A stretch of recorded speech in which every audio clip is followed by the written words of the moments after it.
Welcome to Hospitality Meets CRM. My name is Bruno Horta Soares. I'm a professor and advisor in the areas of digital transformation, in particular in hospitality sector.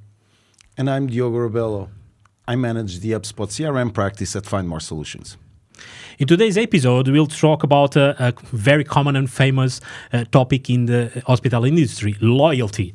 But loyalty, not in the sense that we are talking about stamping things in a card or very generic discounts. We are going to talk a little bit more how can we interact this sense of AI, CRM, and at the end, be giving more relevant experiences to the customers.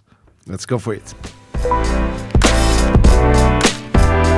Okay, Diogo, let's start by talking about this concept of loyalty fatigue. Everyone already had this experience of buy now, last minute, $9.99. Get the 8 coffee for free. Everything looks a little bit generic, obviously. There's the intention of calling your attention, but that's not necessarily smart. The numbers of, for example, IDC predicts that in 2025, 50% of hospitality loyalty programs will be transformed. Why is that happening right now, in your opinion? That's an interesting figure. If we think about the loyalty programs, they are transactional books almost. Like you need to spend to get something back. But I know that the purpose of loyalty programs were designed to drive revenue. I think the future of the loyalty program, of course, it always has an edge on revenue, but it also should be designed to improve the experience again. So, if we think of a journey of a guest, usually a booking is made 30 days before the actual moment that you're going to be in the place. So there is, during all this period of time, there is an opportunity to be smart on the way we communicate with the customers.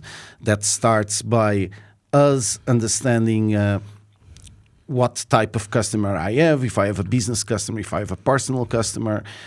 Based on that, I could be designing and I could be providing a loyalty program that could be actually different. You know, you could have loyalty programs designed by to companies that possibly they exist already under the form of a contract or a rate contract, but it could be more driven into the experience. And again, while we are doing all these steps, the 30 days between booking and actual stay on the hotel, the communication with the guests could be, more meaningful, and it could be more personalized. And again, we could activate perks of that. Like if I'm talking to a loyal customer, the orchestration of the communication could be completely different from someone that is going through the first booking, and even understanding where, like if we start to learn. Loyal customers. Okay, so that's a favorite. All my hospitality customers, the first segment they create on a CRM is the most loyal customers. So you try to define a segment, that you try to identify and understand what that segmented customers look like. And at the moment, for instance, with HubSpot, we use that a lot to generate lookalike audiences, and you start doing targeted advertisements for segments of customers that look like those high-value customers. But again, if we would see this in a different way, that for each customer there will be different levels almost of for you to become loyal, first you need to go through different steps, and I think if those steps are well defined, the communication to try to move the customer to the next loyalty level could be smarter. Yeah. But let me challenge you in this way. When nowadays we talk about next generation loyalty and rewards, we kind of saying that rest in peace segmentation. And why is that? You know very well that when you design a journey of experience, a lot of time you create personas, because what you are trying to do is create groups. So the first step is to position someone in a group, and that's amazing. By doing that, that's amazing. But when we discuss next generation loyalty and rewards, we are talking about loyalty and rewards of one, which means that when we are using or start to use the word experience, we have to go to the definition. An experience definition is the capability that you have to identify and personalize every interaction with your customer. So do you still see that organizations are in the first stage of ensuring good segmentation, or are you already seeing it? People want to have enough data to give singular experience to single clients and not just position them in groups, as you mentioned. I think the majority of the organizations that we start to work with, they are struggling with bigger issues at the moment. They are still facing the challenge of not having a centralized like profile or data repository. So the first thing we do on the majority of the projects is trying to break those data silos and again bring all the data into a CRM, so you have a better understanding of what your customer is doing. You have more data points about your customer, and more data points you have available, much better the segmentation can be made. So at the moment, the challenges that I see with the majority of the communication of hospitality in terms of email marketing, for instance, is almost newsletter blast. There's not, you might have the customers that are registered in the loyalty program that get another email, but it's again the same email for everyone. There are no smart communications, and I think that's also due to when I started to work in this, and I've been working CRM for many years, and like you see industries that are clearly more ahead of digital transformation, and you know that as a teacher. So I think the hospitality industry was surrounded by, let's call it, outdated platforms and technology. And I think only recently you started to see proper software vendors like HubSpot looking at this industry as a huge opportunity, because I noticed that even when I'm working in other industries, we have competition of bigger and more sophisticated platforms. Then when you go into this industry space where you see the customers using very basic tools, and even if you look to the historical property management systems, they are ugly, and now there is a new breed of property management systems coming to kind of challenge the old dinosaurs. There's always a software vendor that is the dinosaur of CRM and is the dinosaur of property management system, and I'm not going to label them names, but we all know it's red. And like I think now there is the change is happening, and I think with platforms that connect with other platforms better. So you see now the new property systems, and even the old, the most popular ones, they are all trying to be more connectable. They all start to bring up APIs, infrastructure, so they can work with other platforms. And I think that's a very recent move. So I don't think it's only an issue of the industry. I don't think the organizations had the tools or the capacity to do smarter communications. Possibly, if you talk the big hotel chains that like operate in a different budget, and they can almost custom build anything to their purpose. If we want to look this from a more democratized, the SMBs, the mid-market of hospitality, you start to see that they need more ready to use platforms that connect, and that can turn these programs affordable and doable. So if we look to the hospitality industry, you clearly have the property, the management, and then the brand, the layer, let's say it. And somehow the way you manage a brand is already doing some kind of segmentation. You use the brand or different brands to send some messages of segmentation that you want to do. So I would say that in hospitality, you don't want to replace segmentation with personalization. What you want is inside the segmentation, you want to go further. You want to go to the personalization in the segmentation. The question here is, of course, if you do it in a small unit, if you do it in a small property, in a local hotel that everyone knows, and I want to go there because I love that type of food or type of wine, whatever. Okay, there's no type of personalization there. But how come you get personalization at scale? Because one of the funny things was in the past you had this sense that we are so small that we are so customized. We have lots of realities where people go because that's the spirit of customization.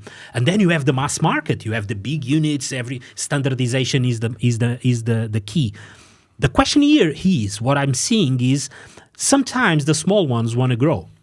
And the moment you want to grow, you cannot duplicate persons. You cannot duplicate the assets, the physical assets. So you have to somehow to scale it by the use of data.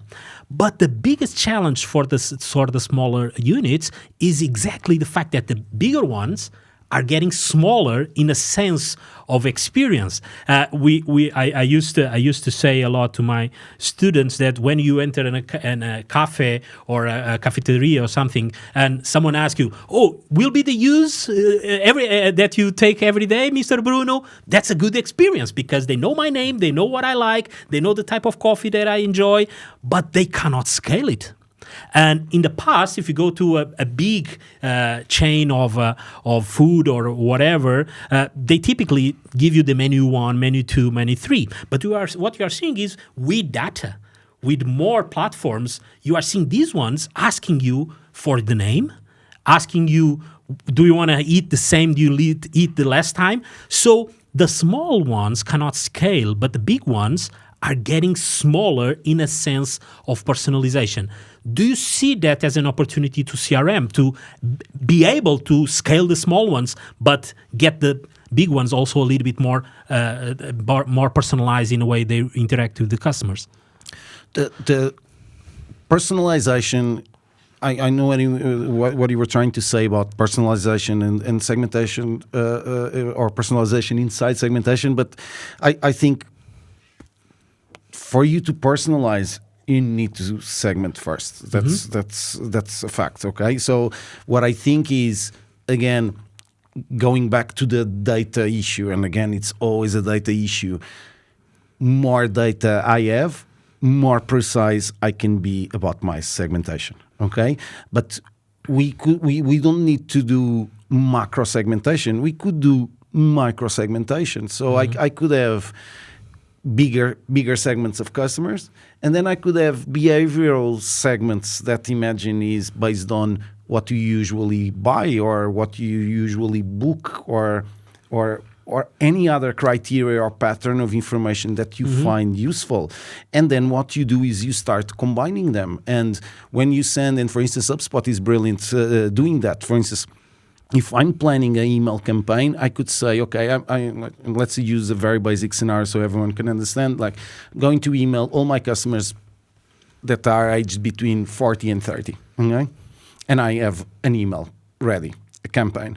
But then inside the email, the first block of data, of text or video, changes if I'm communicating inside that group for people that are golfers. Yeah. Because I know they usually come here and they book a golf. Or not the women only do spas, but it's a common possibly. I enjoyed it. But the idea is you could have exactly an example of a couple. The husband might like to go golf, or the way around, or the wife goes golfing and the husband goes to the spa. So I could have the same email structure with the first component of my communication giving you golf information and giving your wife spa information. And again, what we are talking here is about the same deliverable of email, the same campaign, but rendering information depending on a micro segment. And as smarter you are with those segments, more precise you can be about the personalization. And it's like the term of hyper personalization is something that you can do. And I think that's how you scale.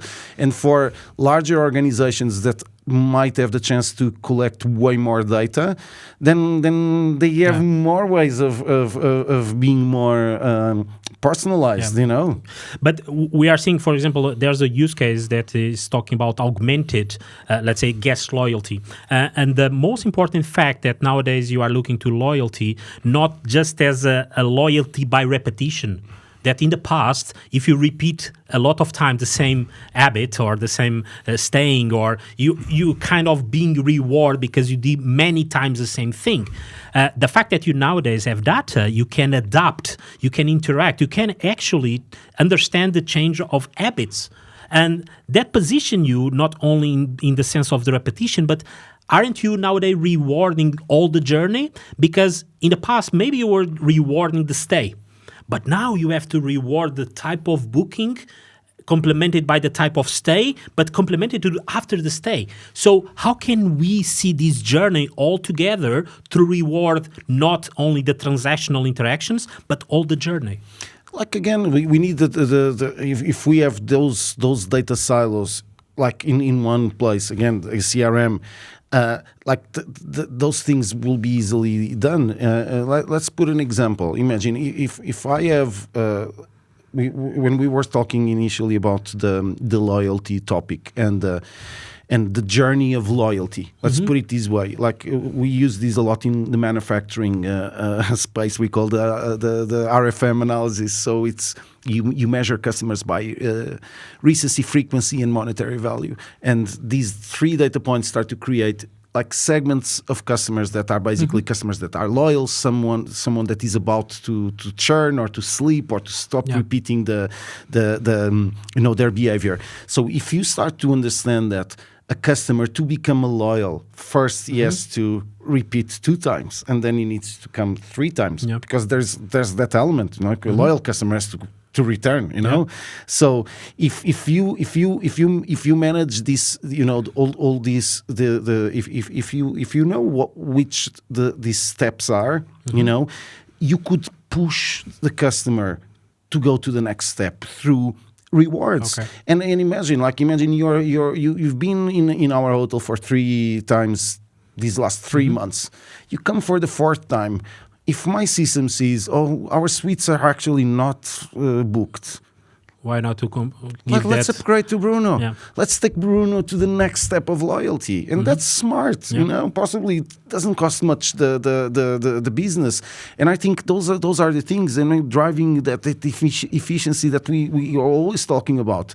And again, you can only do that if you have the data. And then I think also the other element we can't take off the discussion is AI.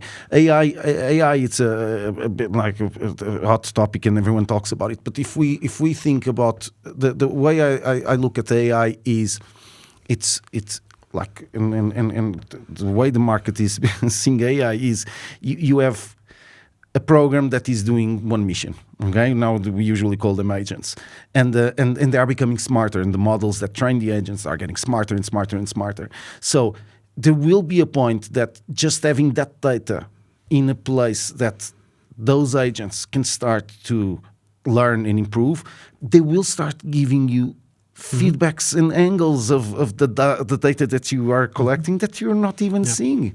And that's what I think HubSpot is doing that really well. For instance, you see HubSpot has, for instance, a marketing AI agent. And the marketing AI agent, what tries to help is the marketeers generating content. Like take that. Like it's not that AI will do all the copyright and all the content for you, but can do the hard work. Templates, can do the hard work of the 80%, and then you're actually spending that time on that hyper personalization and the things. They have agents for customer service. They have agents to help people prospecting. So I think the AI will be evolving, and I think we are in early stages. And you will have those micro agents that will be very smart, just understanding understanding which would be the best loyalty for a customer, and they need the data. They need to get the place to learn and give feedback. And yeah.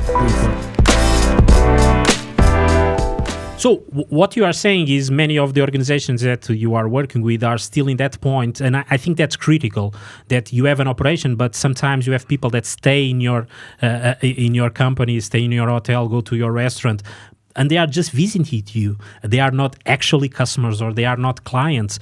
And many people have that confusion. They confuse the fact that they have people entering their doors and getting out to be their customers, their clients. Only in the moment that you actually collect the information and you start doing this work, this journey of knowing more about that person, and not only the person, but the context of the person, you start to feeling that you have a customer. That's why probably you are still in the way of many organizations are implementing a good CRM at this moment. But I go a little bit further. What we see in many industries is this sense that once you have the client, you want to have a continuous relationship with that client. So you start to discuss a lot use cases related with, for example, what's called subscription programs. And you can understand that in socks or slips, but can we also think about it in a subscription program in the hospitality? Because if you actually have a client, you have all the life cycle of a client, and you want to stay with the client as much as you can. How do you see the subscription programs entering in the industry? I would see subscription programs probably more focused on a corporate market. Hardly a final consumer would be in, like, they don't have the time. I would love to have a subscription model to go every week to a hotel, but that's not feasible. So I think yes, makes sense, and that could be almost an evolution of what are the corporate agreements that exist. And nowadays the majority how it works is, for instance, us at Findmore, we have a travel department. We have agreements with some hotels in the areas where we have offices, and we have special rates. But the hotels could be more, how do you say, they could have a bit more of courage and try those type of programs, while you say, okay, you pay X amount of month and you have available X amount of nights, and you would give possibly a much more attractive rate, but you're guaranteeing a fractional occupation continuously on one of your units, and that could be interesting. And the other point that you mentioned is actually really interesting on the hospitality industry, is not always the guest is the customer. So let's talk about corporates, customers. So in many organizations, and let's talk about the example of Findmore. When I go to one of our offices and I have to travel, I ask travel, can you give me a reservation? And they are actually the customer, because they are the ones who are actually making the decision of the transaction. I'm the guest. I go there and I use the service, but the customer is actually a travel department. So I think that's another perception that that is important. I work with a hotel group that did something I found really smart, that they started to identifying the personal assistants of decision makers in companies, because the PAs usually are the responsible for decision makers, for making reservations, and they started to understand the pattern between the person that made the reservation and the guest. And they said, actually, this person makes so many reservations, and they started to say, we need actually to treat these people in a different way, and that's a smart thing.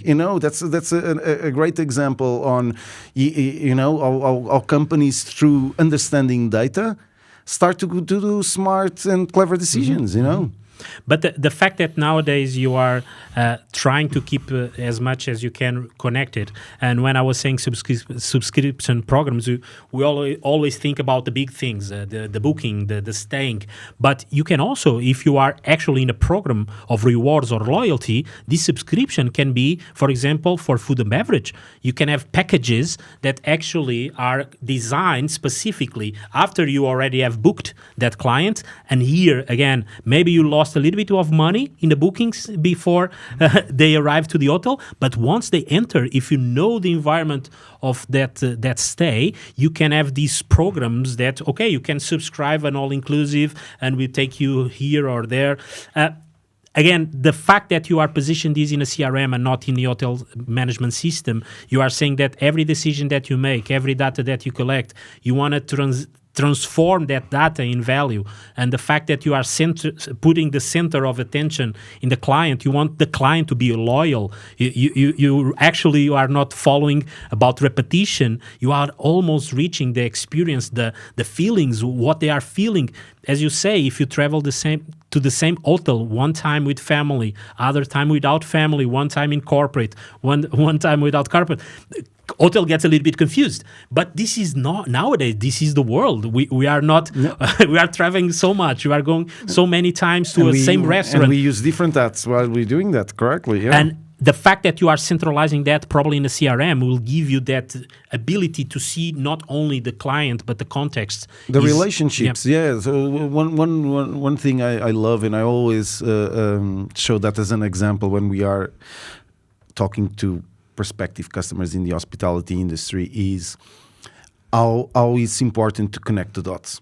So, for instance, if I as a customer arrive and I booked through an agency or an OTA, it's important that we link that information, and sometimes it's information that we ignore. Okay, OTA possibly it's not. It would be easy to track, but imagine if you work with tour operators, and tour operators, you, and some of them operate almost like the OTAs and they don't give full details of the customers, but some might do. And what you want to kind of identifying is who are my referral partners that are working more for me. So one thing in HubSpot that is very easy to do is I can relate the same information with many different same objects. Imagine I can have a reservation and then I can have 5 people on that reservation. One is the person that made the reservation. The second is the guests of the reservation. And the third could be an influencer or someone that if I know that had any impact on that decision, I start to connect the dots.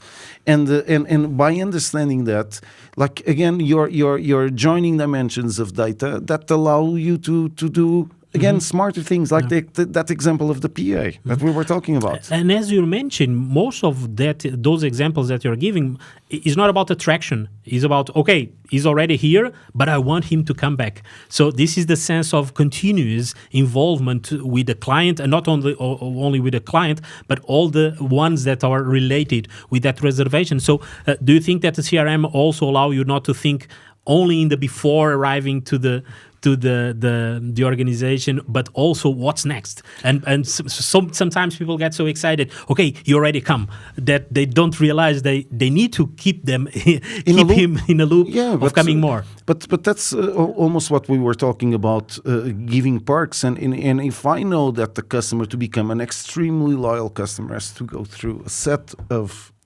actions, they need to come.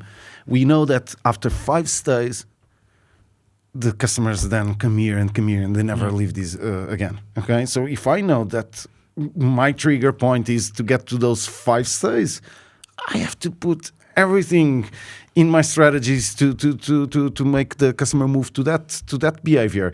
And and that's of course after stay. That's the element of communicating, asking for feedback, or be smart about the way you are interacting the customer to keep the customer reminding your brand and try to increase the chances of them returning.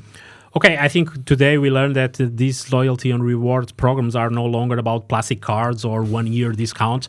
This is definitely about relevance, trust, and having the timing, the discounts, the right discount in the right moment to the right person, and that's only possible with the AI and CRM, right? Yeah, and long is the time where we had the wallet full of loyalty cards. That is annoying, and now you don't anymore. Okay, perfect. Today we have a special guest, Peter Laurent. He's the Global VP of Partner Business Development at HubSpot. So Peter, welcome. Today, we discuss a lot about this sense of loyalty programs and reward programs, but we explore a little bit how can we scale it. From your experience with global partners, what, in your perspective, are the biggest, let's say, pitfalls, or what are the triggers organizations are now facing to develop a strategy and a formal program for loyalty and rewards? Thank you so much, Bruno and Diogo. It's a pleasure to be with you all today. At HubSpot, we see three common pitfalls that many businesses face when they're trying to scale their loyalty strategies. At one end, to build scale, businesses often fall into the trap of treating everyone the same. But we know that one size certainly doesn't fit all. And loyalty programs are, by definition, designed to differentiate your customers. And the technology certainly exists to personalize communications to your customers, to make them feel like you're speaking to them as individuals and not as some nameless, faceless entities out there. The second pitfall is actually at the other extreme, where some companies fall into the trap of overcomplicating their loyalty programs. Because if customers don't clearly understand how to earn, track, or redeem rewards, we see that engagement drops. So simplicity and transparency are crucial for adoption and ongoing participation. And the third common pitfall is where companies treat loyalty as a transaction rather than as a relationship. Companies can often rely too heavily on transactional incentives like discounts instead of building genuine, ongoing relationships based on value, trust, and authentic engagement. So, Peter, I have a question for you. How does HubSpot supports AI loyalty programs on brands globally? Can you mind sharing us some use cases or examples? This is one of my favorite questions. And I know many organizations, when they hear about AI, they get sort of caught like a deer in the headlights. You can't pick up a newspaper or watch a TV program without something about AI. It's overhyped, it's complicated, you don't know where to begin. Well, actually, it's with HubSpot, it's actually very easy because largely it comes out of the box. And so, first of all, you start quick and gain some momentum and see some business value. And I think there's four areas in particular where I see AI adding tremendous value to helping companies build out an AI-powered loyalty program. So the first, AI really enables companies to deliver personalization at scale. If you remember earlier, I said, companies, often treat their customers as, a faceless, nameless entity, and they're not able to differentiate. And so that personalization at scale is really, really important. And as I said, this comes out of the box with HubSpot. And HubSpot's AI analyzes customer behavior, preferences, purchase history in real time. And so this enables companies to deliver highly personalized rewards, offers, and communications that drive engagement and loyalty. Second area is around predictive analytics, where the tools offer data-driven predictions and insights. And this, frees up companies to anticipate customer needs, to be proactive, to identify key loyalty trends that, the signal to noise ratio may have made it impossible in the past. And all of this means you can optimize your campaigns for better ROI. Third area is, and this is a real unique strength of HubSpot, because we connect the front office with marketing and sales with the back office of customer support. And this third area is around developing a 360-degree customer view. And here, our AI capabilities consolidates and interprets data from all customer touchpoints, from the initial engagement on the website and social channels to how your sales team engage with your customers, right through to your customer support. Everybody has access to the same information in real time. And this can help provide tailor loyalty strategies to the individual needs and maximize customer engagement. And the fourth area that I'd like to highlight is around AI-powered agents. Agents are really powerful because they're like a superhuman capability for all of your teams. It enhances and augments what they're able to do. And with the introduction of HubSpot Breeze, brands can gain access to these agents that automate support, that automates content creation and campaign management. And this is all available 7 by 24. So you don't have to hire more support people, for example. You can get this auto capabilities, self-service capabilities, so that your teams are freed up to focus on strategy while ensuring consistent customer experiences. And so there are two use cases that come up time and time again. The first is, because of that 7 by 24 agent experience, we're able to automate customer support. And here we're seeing tremendous traction where the customer agents can resolve over 50% of customer queries instantly. So this again enhances satisfaction and frees up human agents for the more complex issues, and again delivering that human to human higher value engagement. Second is around your marketing team, who can create dynamic content and personalized campaigns at scale. And here, the AI-driven content generation and campaign optimization helps you to deliver timely, relevant communications that boosts your loyalty program participation and customer advocacy. So as you can see, AI is real. It's here now. It's largely delivered out of the box, so it's not something that you have to implement or integrate separately. You definitely need some support from people who've done this before. And so Diogo's team would be very happy to talk to you about how to personalize this for your company. But this is something that you can take advantage of now and get that quick return on investment that connects your marketing capabilities, your sales capability, and your customer support capability all in one area to deliver that maximum engagement and simplicity. So, Peter, thank you so much for spending this time here with us and answering the questions. It was very valuable insights, and it's a pleasure to work with HubSpot. Thank you so much. It's been a pleasure being with you today. Now, if I can leave you with one parting thought. CRM tools like HubSpot helps you to build detailed guest profiles to track things like preferences, past stays, and special requests. And this enables you to tailor your experience to make your guests feel valued and recognized so they keep coming back and again. But what's unique about HubSpot is it equips your team, all members of your team, with a unified CRM. So everybody on your staff gets access to that history and those preferences. And it ensures consistent high-touch service at every interaction, from the initial outreach via social channels or your website, right through to your customer engagement every time they visited you and engaged with you, both online and in real life. And what's important is this technology exists right now. It's not at some future time. What happens is with HubSpot, you get quick time to value. And that's important because customer expectations constantly change. There's always innovation, but we provide that innovation to you. And all the while, competition is getting ever more fierce. So there's never been a more important time to invest in a modern IT system that leverages all the benefits of AI so you can focus on what you do best to deliver that unique customer experience. So once again, it's been a pleasure to be with you today. Thank you so much, Diogo and Bruno. All the best, everybody.